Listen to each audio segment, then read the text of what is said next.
పెద్దపల్లి జిల్లాలో ఇందిరా మహిళా శక్తి సంబరాల కార్యక్రమం చేపట్టారు.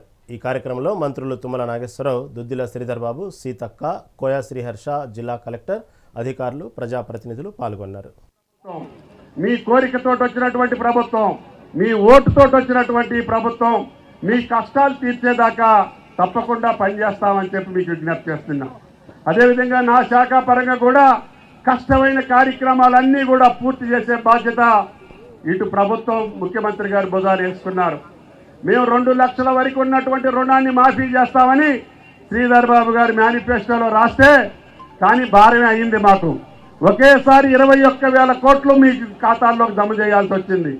అయినా సరే వెనకడుగు వేయకుండా ఆయన మాట ఇచ్చారు కాబట్టి, ఆయన మేనిఫెస్టోలో రాశారు కాబట్టి 21,000 కోట్లు రైతుల ఖాతాల్లో జమ చేశాం.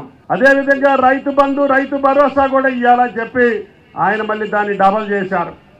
అయినా సరే 5,000 6,000 చేసి మొదటిసారి వాళ్ళు ఎగనాం పెట్టినటువంటి 13,000 కోట్లు రైతు బంధు ఇచ్చి మళ్ళీ మొన్న కూడా ముఖ్యమంత్రి గారి మీద ఒత్తిడి తీసుకొచ్చి వాళ్ళు నాటేసే ముందే, పత్తి ఇత్తనం నాటే ముందే వాళ్ళ జేబుల్లో డబ్బులు ఉండాలి కాబట్టి 9,000 కోట్లు ఒకేసారి వేయాలని చెప్పి ప్రభుత్వం నిర్ణయించి ముఖ్యమంత్రి గారు 9,000 కోట్లు 9 రోజుల్లో రైతుల ఖాతాల్లోకి జమ చేసినటువంటి ఏకైక ప్రభుత్వం భారతదేశంలో రేవంత్ రెడ్డి గారి ప్రభుత్వం అని చెప్పి మీకు ఈ సందర్భంగా మనం చేస్తున్నాం.